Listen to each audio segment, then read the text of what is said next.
Hi, I'm Chantra Powell, and I'm the Proven Not Perfect podcast host and a best-selling author on Amazon. Do any of these words call out to you? Drive, ambition, doing, leading, creating. These words call many of us, and sometimes to heroic impact. This is all good until we forget about our own self and our own self needs, mainly care. My Village of All-Stars, they not only command position, but they command influence. Well, there's always a backstory. I myself, Chantra Powell, have had to put myself on the sideline a few times, but I'm still in the game. I'm staying in the game. The only thing different about me is that I'm proven not perfect. Enjoy.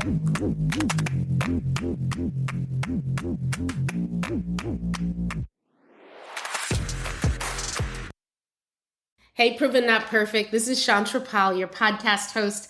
So happy to have you here with me today. So look, we're going to talk about those of us that are trying to manage the insane balancing act of being a mom, a working mom, a mom who stays at home and manages the household, a mom who has ascended to insane heights of leadership in whatever her realm of responsibility is, and still trying to hold it together.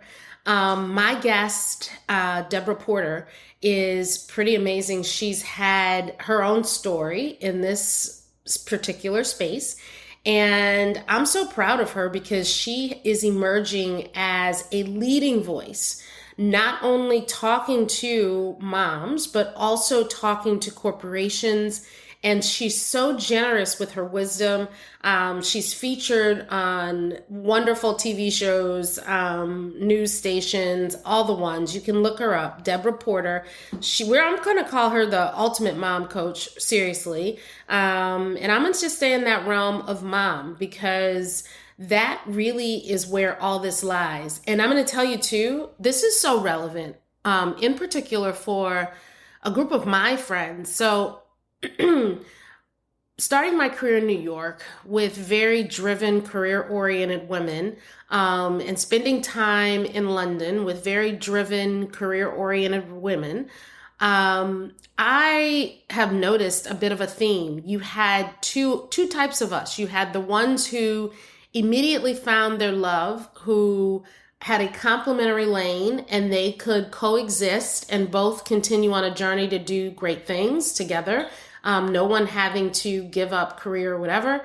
And then you have a lane where maybe one had to decide to lean back because the extremeness of the requirements on the one just really brought too much tension to a family that a lot of times didn't live near their extended family. My story.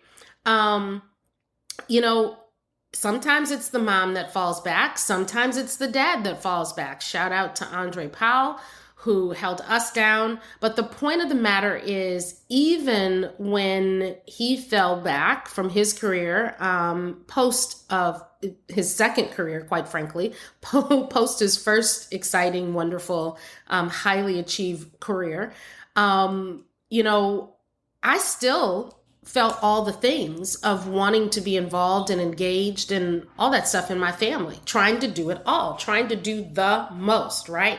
But then you also have the crew that did not find the love of their life until later. They built amazing career, and then they decided that it was important to be a mom and start a family a little bit later on. My sisters in this realm were a little bit more mature.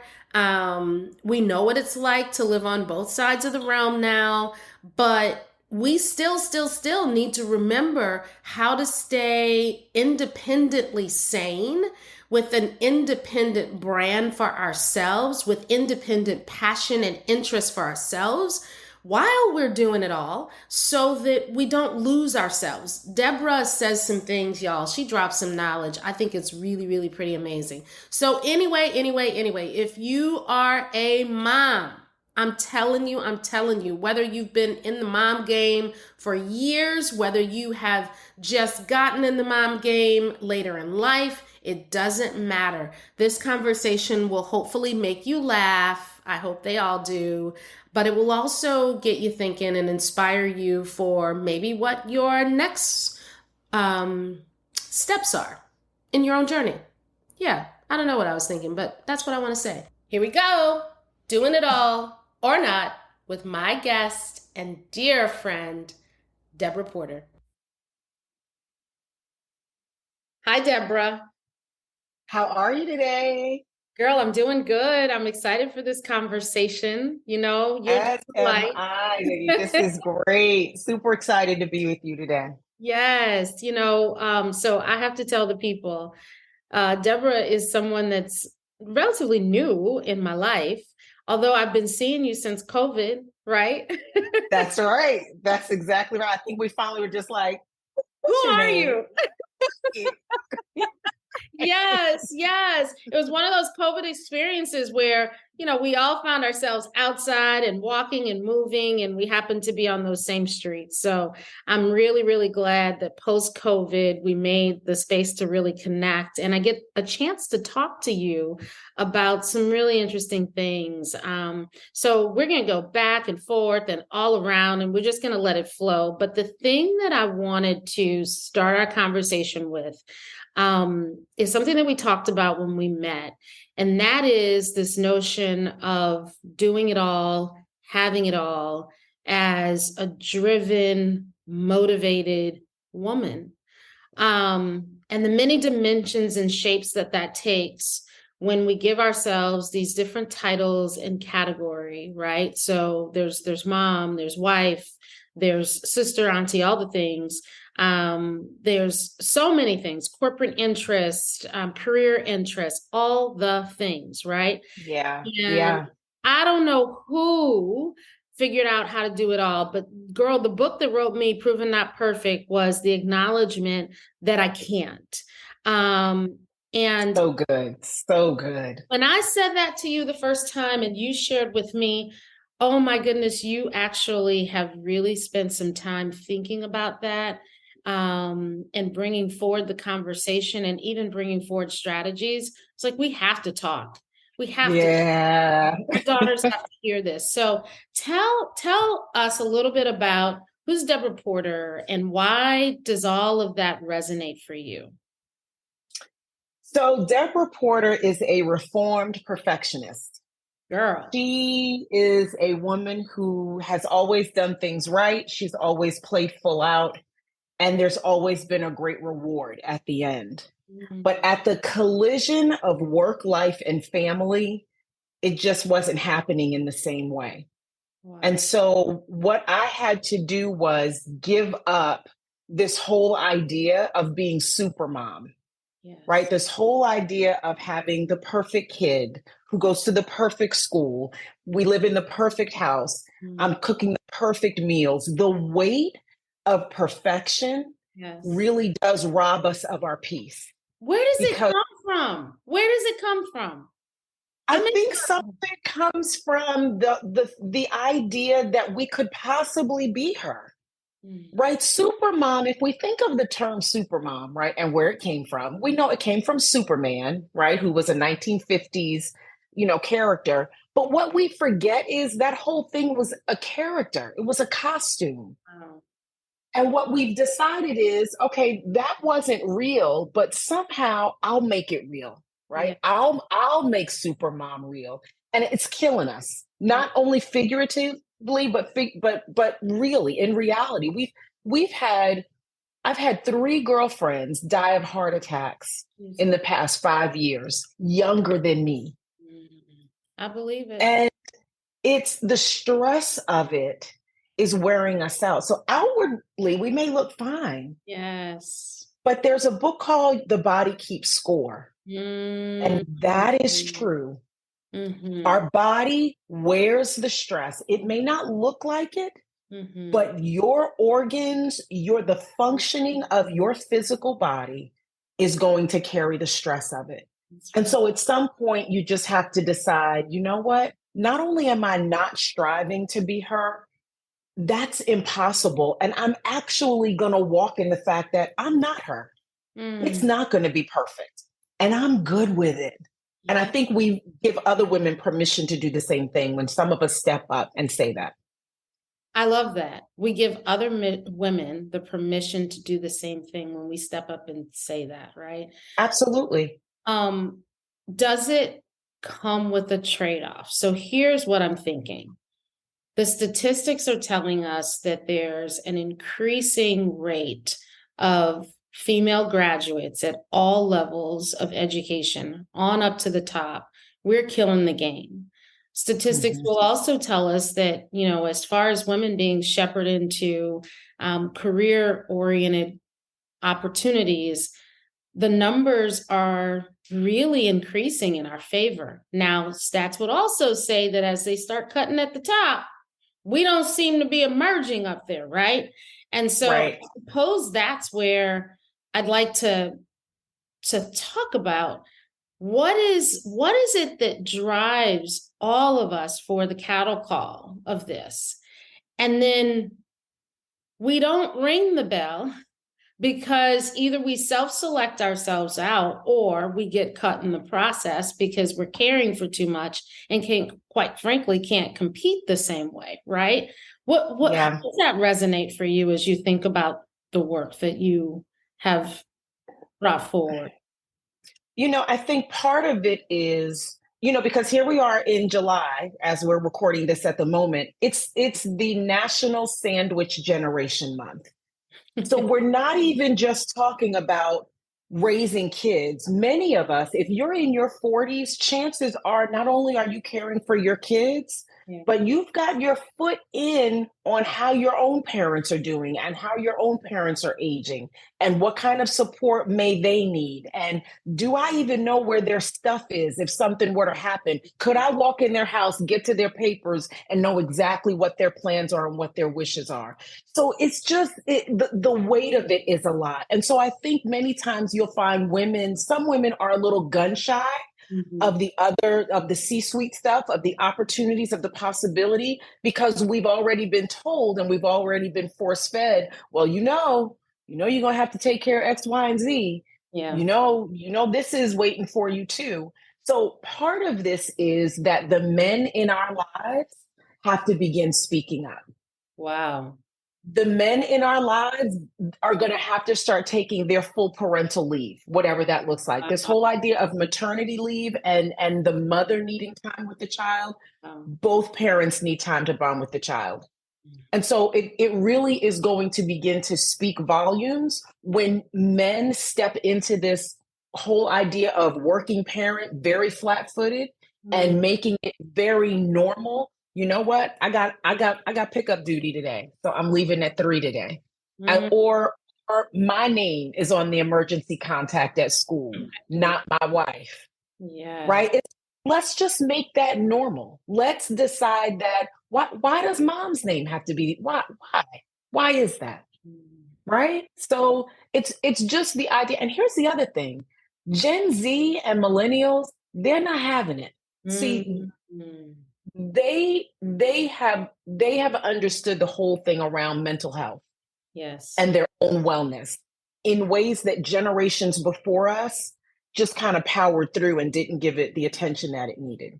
That's So Gen Z and millennials, they're not necessarily going to be on the same job for 30 years. That's probably not going to happen. Yeah. No, the thought of it, if you talk to them, it sounds like absolutely nothing of interest. And not only are they not thinking about not being on the same job, but a lot of times they're thinking about what is drawing me, what's my passion, and how do I plus one even the job that I'm on, right? All in my Absolutely. terms. I actually think they do a really good job of energy management because Hmm. when you think of the notion of having the day job and then the plus one job, that requires even more energy, right? But they're Yep. willing to manage things as a portfolio, their life as a portfolio, knowing what's important. And I think they do that really well. The rest of I us are. would agree. Mm-hmm. They do that well. And the other thing they do well is, this whole idea of the employee value proposition.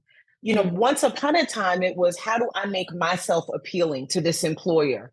Their thing is, well, how are you making this appealing to me? Yeah. What are you giving and offering me that would make me as the talent, right? As the one to catch. Yes. What's attracting me to you? They just understand that differently. And so as they are beginning their families, the whole idea around mental health, their family structure, what caregiving and parenting looks like for them and serves them and their family, they're just much more vocal around it, and they're willing to leave. Yeah. They're willing to walk out the door over it if a meeting of the minds can't happen. They're brave in that way.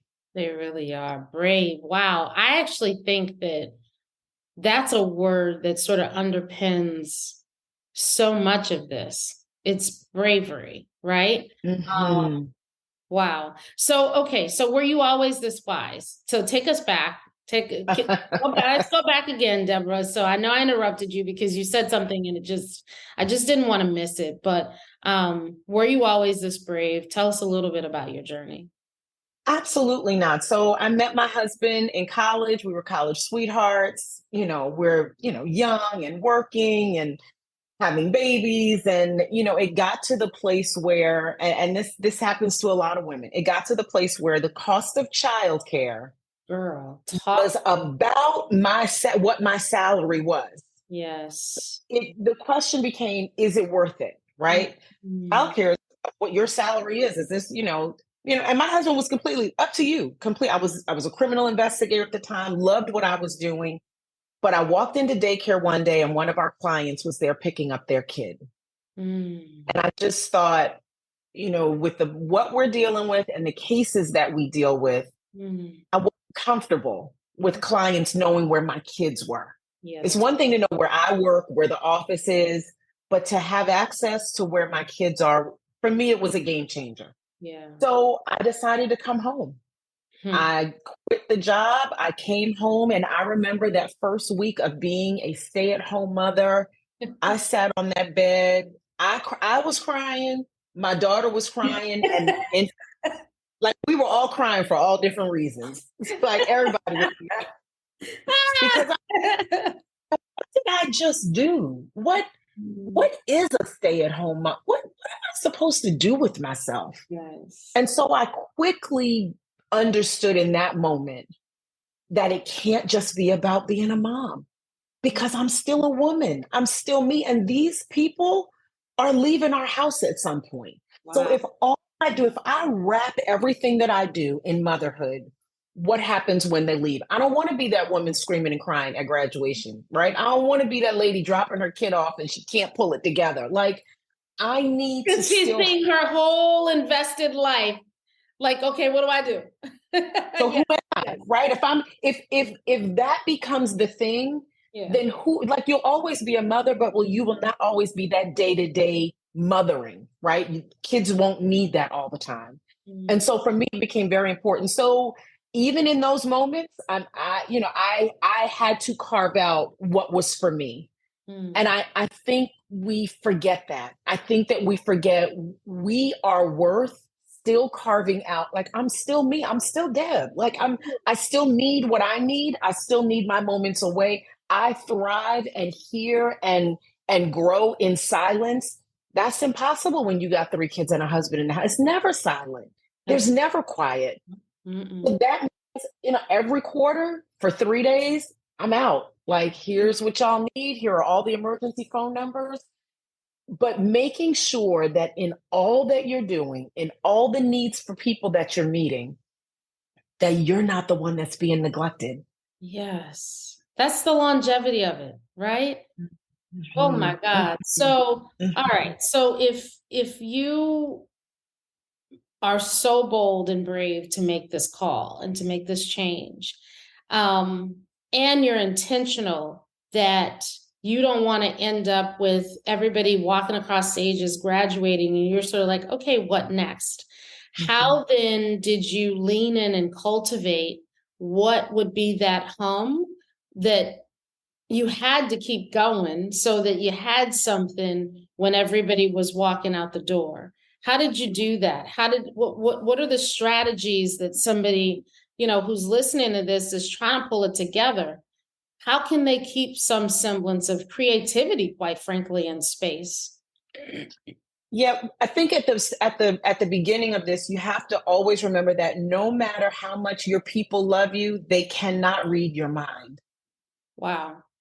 And if you're not speaking and talking and verbalizing what it is you need, how it is you're going to make it work, informing people, okay, folks, these are the 3 days that I'm really considering not being here. Is anything crazy going on that you absolutely need me for? As opposed to, I think I can go. Can I click? Can I go? No, no, no, no. Yeah. This is what I need. This Mm, is how it's going to look. Is that going to conflict with anything? So the first thing is really stepping into it and wow. understanding that you don't need permission for what you need. You Mm, just need to communicate what you need. Because that's no matter so how good. much people love you, they cannot read your mind. And I've worked with women that will say, well, we've been married 15 years. He should know. No, it Mm-mm. doesn't work like that. She won't get to 16, whoever that is. Nope. It doesn't work. It doesn't work Not. like that. It's not. Yeah. And the other thing is we change. We Yes, we do. grow. That part right there. We What change. I needed at 35, at Yes. 58, yeah, that's not It's that's not. not it no more. It's not. Mm-mm. Yeah. No. So knowing for yourself what that is and then finding a way to communicate it is really important. The other thing is I wish you could see this in my office. Let me see if I can hold this up. Maybe you can see it. Do you see that sign? I do. Yes. No is a We complete sentence. I had to say that out loud. we have to start saying no more often. And I know I've heard and read these articles, the year of yes and saying yes. And was it Shonda Rhimes, I think, said Yes. that she lived a year saying yes. I'm sure there's a place for that. But I have found the women that I work with are saying yes too much to, Yes. to too many things. Yes. We've been saying And yes. I don't know who said no. I mean, God bless. Shonda Rhimes is absolutely love amazing, her, phenomenal, love love her, her. right? And I admittedly have not read the book, but I will say this, that I don't know a woman that looks like me at all or not like me. I don't know a woman who says no as a standard. Most say yes. Mm-mm. Most say Most yes, say but yes. most say let me consider, right? Because for whatever reason, that is just our natural channel. It is. And if we say no, we feel bad instantly and we start Hello. offering all these explanations about why we have to say no. Like, Yes. no, I'm unavailable to help this time. Mm-hmm. And just let the awkward silence sit as opposed to, oh my gosh, I wish I could help, but my Mm-hmm. dog ran away, my sister broke her foot. Mm-hmm. Like, don't nobody care about all No, that stuff. nobody cares. They just wanted their yes. They Don't just nobody care about all that. look. So so just be able to say, I'm not available. I'm unavailable to help. And here's a form of self-care that has served me well. I do not answer every phone call that comes in. I will let a call go to voicemail and look right at it as it's ringing. I That's right on. Oh my God. It's I'm true.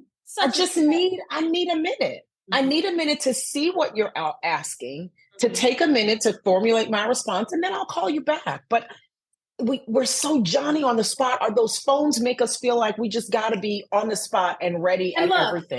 Deborah, now it's the phone, it's the text message, it's the email, it's all of it. It's the watch. It's the Like it's watch, just right? Yeah, everything. So it's too much. that's a nugget. That is a nugget. Let's all, first of all, get comfortable with the pause. I think that is absolutely a thing that, if we haven't reflected on it, we need to. But then the other Yeah. thing is setting up boundaries. Like when you say, when the phone call comes through, I don't feel like I have to answer it right away. Unless it's an emergency, unless it's in that phase Right. list that Exactly. but Right. having the space to be ready and prepared to receive the conversation that's on the other end, that's huge, right? It Um, is. It yeah. is. We have to start receiving things on our terms and when it's right and feels good for us, Mhm. as opposed to at the whim of whatever, whoever. It's just it pulls to the point because for me, I had to manage my capacity, Mm-hmm. right? And people will assume of you, Yes. well, she stays at home, she's not working. So Mhm. listen, I had a girlfriend, no names, Yes, no who names. actually, no names, Mhm. put We're me just down as talking tea. We're not we're giving just it. talking. We're just talking. We're just talking. She put my name down as her emergency contact for her kids, but never asked me. Oh, that's lovely. Because you stay home, you're at home, I'm at work. You know I have to work. No. And and I didn't know it until her kid's school called me because her kid was sick. And they went to the same school, and I said, no, I said, that's not my you getting our kids confused? Like, that's not my kid. And they're like, no, no, no, you're on the emergency contact. Wow. So Okay. I immediately called her and I was like, girl, what happened? What are we doing? What? I didn't think you would mind. Oh, yeah. No. So, so it's that kind of thing. People will assume of you and Yeah. she'll do it. She'll do it. And Mm-mm. if you do, They'll let you. They'll let you. And that causes understand you're setting a precedent. yes. If you do, because in our minds, we're like, oh, I'll just do it this one time. But that's not how that works. Yes. Yeah. And so we've got to begin to be really clear with what our boundaries are. Mm. And obviously you have the right at any point to shift them, change your mind, but it's a better framework to start from a place of boundaries so people begin to understand how to treat you, how to talk to you, and what to expect from you. That's inside your house and outside your house. Yeah, that's right. That's right on. Honestly. So it's stepping into it, no permission. It's no is a complete sentence, right? All by itself. Yep. And it's establishing those boundaries. I think those are three really, really useful nuggets. You can't even say enough about it. Okay, so now let's talk a little bit about this in the context of your business, what you do with Porter Systems LLC. I know that you're not only sharing the good word and the good tools, but you're also working with corporations and with executives in this realm. What are the types of conversations that you're having with executives who are leading large organizations with this consideration, right? Because I know for me, it just became trade-off, right? Trade-off decision. Mm-hmm. So husband stays home or whatever the thing is, right? Which when you look back, you're like, well, that's a little extreme to require, somebody else to sort of put their goals and aspirations kind of, on hold per se, right? I think what you're bringing forward are strategies that allow a more holistic plan and solution for families as somebody does ascend in their career, whatever that career may be. Yeah, I think we're beginning to, some of the trends, right, that are being talked about in 2023 and 2024. One of them is we're having to reimagine HR. We're Yeah. having to because it's not what it used to be, right? Some places are actually changing their whole HR setup. They're now So tell called me, what does that mean? What does that mean? Because that's very interesting. wellness officers, right? Instead of HR, they've now shifted that HR department is now a complete wellness office. So what are we talking about? We're talking about autonomy. We're talking about you being able to decide as an employee and as an individual, will you work remote? Will you come in? How will that look? Mm. We're talking about some offices some HR departments now have a work-life balance division Wow. in HR. And so Wow. what we're talking about, how are we helping people manage stress, manage burnout? We've talked a whole big thing now around quiet quitting and how people are doing literally the bare minimum and waiting for the clock to hit 5 to dart out of there. So some places are really going to be doing some shaking up of what HR looks like, Mm. because the idea here is we can't unknow or unsee what happened during COVID.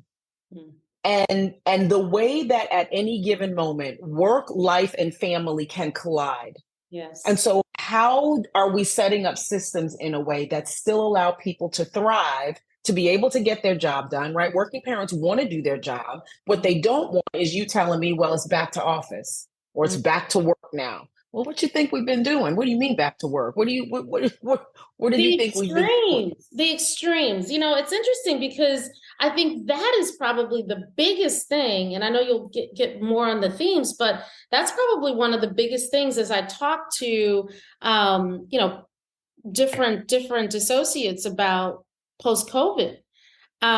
It went almost overnight from work from home to everybody back in the office, forgetting that messy middle where people had relocated to be with elderly, ailing parents given post-COVID traumas and Yes. situations. So now you've got that happening where I know some younger families who are on, both parents are on flights because they made a move for such a reason during COVID. I believe that that list of best companies to work for and that list of companies that are continuing to do outstanding on the stock market are going to be those that figure this equation out because you're onto something. 100%. You've nailed it on the head. Because here's the thing, right? We're saying these quick switches of back to work when the childcare industry has not even caught up from COVID. Yes, no, it has. So now I don't have childcare because my neighborhood childcare center is not even open, or if they're open, they are woefully short staffed. Yes. And so they're only taking, certain ages. My kid doesn't fall in that age, but my kid's also not in school yet. Yes. And then, you just mentioned the post-COVID trauma. We're not even talking about it. We are not. We're not even talking about it. No, as if, okay. I heard myself say it and I was like, I don't think I've heard anyone say this.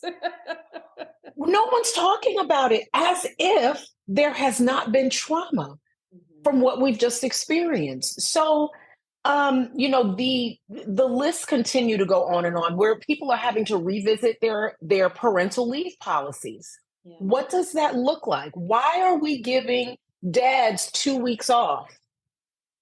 If that mother happened to have had a C-section, of which I had 3, your body has not healed itself in 2 weeks. You cannot be at home taking care of yourself and a baby in 2 weeks.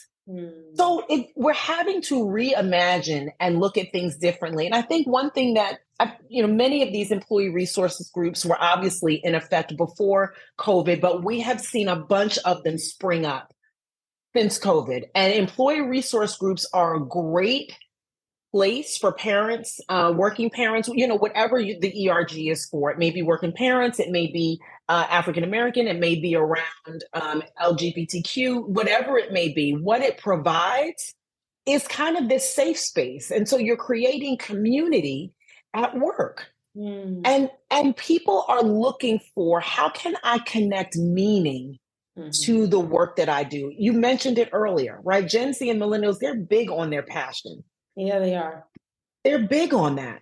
And so workplaces are going to have to begin to figure out, how do we connect that kind of passion and meaning to work? If we want to attract and keep great talent, best places to work they're doing it. But others are going to have to get on board with that too. Yes. I think that's it, right? We as a society are evolving, period. That's right. And that happens generational to generation. And now we're at a pivotal point where those organizations that excel will be the ones that are not only responding to the macro trends for how you invest your resources of data center and electrical infrastructure, and pick another trend, healthcare and tech and fintech, but they're also going to be the ones that respond to the mega trend of the people business. And I feel like that's what you're in. And I feel like that's what you're talking about. It's the people business. As as I say the words people business, and I think about one of those trends of, you know, AI and Chat GPT and on and on, Mm-hmm. I think the counter to me would be, okay, yes, there's a people business, but there are also some trends that are disrupting that, right? Is there a contrarian viewpoint that says we will not have risk for not being in the people business because we can just get rid of the people or we can just move past the people? I don't know what I think about that, but I do know that those trends are existing. And I hope that that doesn't become a consideration for what I'm going to call the people business. It's scary. I mean, we're seeing it now with the writer's strike, right? In Hollywood. Yes. They're wanting actors to sign over rights so that they can have their image and use AI to use them in additional movies. Like what?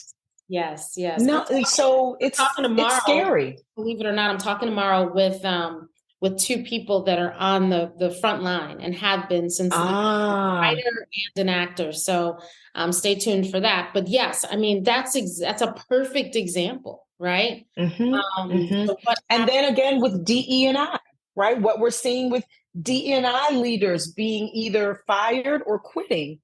Some are connecting it to the Supreme Court decision around affirmative action. So, in some areas, it seems like we're taking some steps backward, but then we have these other areas where Gen Z, millennials, working parents, others are really loud right now. And so for me as a working parent, a workplace parent consultant, I come in and support the organizations that are ready and willing to support working parents and caregivers right at that intersection of work life and family. Because let me tell you, if we're not doing this, Best Places to Work says that the organizations that are getting that designation Yeah. are providing parent support through the entire parent life cycle. Right. So we're giving parental leave. Some folks are really kind of like, look how much parental leave you get here. Okay, but then I come back to work. What's your onboarding? If I just been away and I'm not involved in anything, I'm not getting an email. I don't know what's going on with my team, with the account that I was working on, and then I'm just back. Like, what's the off ramp? What's the onboarding like? What happens? Once I'm here, I'm still a parent, Mhm. right? I still got 18 years. I got from being born to empty nest. Yeah. What support am I getting all along? And so we're beginning to just do this differently. And I think that the organizations that are quicker to get on board, the businesses, the corporations that are quick to get on board are realizing and noticing already the return that they're getting. And we've got to begin to really see people as the ROI, because that is the ROI. How much is it costing you to lose, rehire, retrain? What is that costing you? That's real. Those are real dollars. The real dollars. Look, any reclaim is a lot of money, right? It's easier to keep an employee and optimize your funds, as well as it's easy to keep a customer and optimize your funds, right? But once you've got to That's go, right.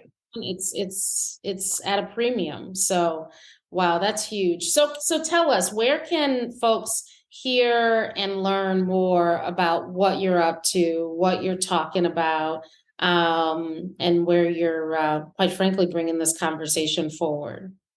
Yeah, so they can hop over to the website, deborahporter.net. There's some resources over there. There are some videos over there. There's a way to get in touch if they're interested in that. I keep a pretty hefty presence on LinkedIn, Deborah Porter on LinkedIn. But I think that, as we're kind of coming to, and I think there are a couple of things that working parents really want employers to know.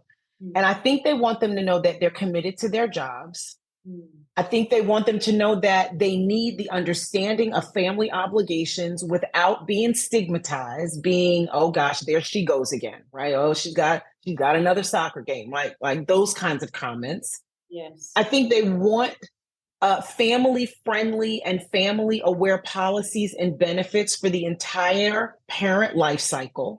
Mm. And I think they wish for a care focused and supportive work culture that's inclusive and diverse for all families. Mm. And I think if we're working towards those goals, and if we're pushing towards that, here's what McKinsey and Company says. McKinsey and Company says you can experience the great attrition or the great attraction. The Okay. choice is yours. Wow. Yes. And I What think for the people have to think about that. Which do you want? And are you willing to put in the work to get the one that you want? man, that is a quote. That is a word. I would say the other thing that I feel compelled to bring forward and just amen what you're saying is you can't peanut butter spread it. It's not one size fits all. And Right. the winner, I think, in the attraction game in particular, will be mindful, like you've taught us. The people business requires us to be mindful of the people and where they may or may not be at that point, and solutions, that don't look one size fit all, and make Yeah. attached. So that's huge. Yeah. It's really cool. Yeah. Well, I went on your website and I saw, some really wonderful talks that you've done. For everybody to know, Deborah's been featured by some amazing media outlets: ABC, NBC, Fox, the Today Show, some of our favorites, right? Some of my favorites for sure. And I think it's a relevant conversation. It's one that needs to, I think, be amplified, which is why, in this organic movement of Proven Not Perfect, I felt compelled to add you to my village and to create space for this conversation, because I think it's something that we should all think about, whether we are the leader that is expecting things of our employees, or whether we are the employee who is, responding to what can sometimes feel undoable of an employer, Yeah. right? Yeah. Whether you're starting or whether you're ending, it's all relevant, and I'm so glad that we all have your voice. Thank you for that. Thank you. Listen, when you asked, this was an easy yes. Proven not perfect is just the She gave me absolute. a yes, y'all. It was such an easy yes. Like I couldn't say it quick enough because, just what you're doing, your book, this was an easy conversation to really talk about in this format, because this is the thing, right? We don't have to be perfect, Nope. but life is going to try us and we will be proven. Yeah. But the goal is not perfection, because that's going to wear us out. So thank you so much for having me. This was so great. Thank you. You'll be back. I will have you back. And hopefully I'd you'll love say it. yes. I'd love it. Yes, I'm saying yes now. Yes, of Oh, course. yes, I heard it, girl. I love you, Miss Deborah. Thank you. Thank you for having me.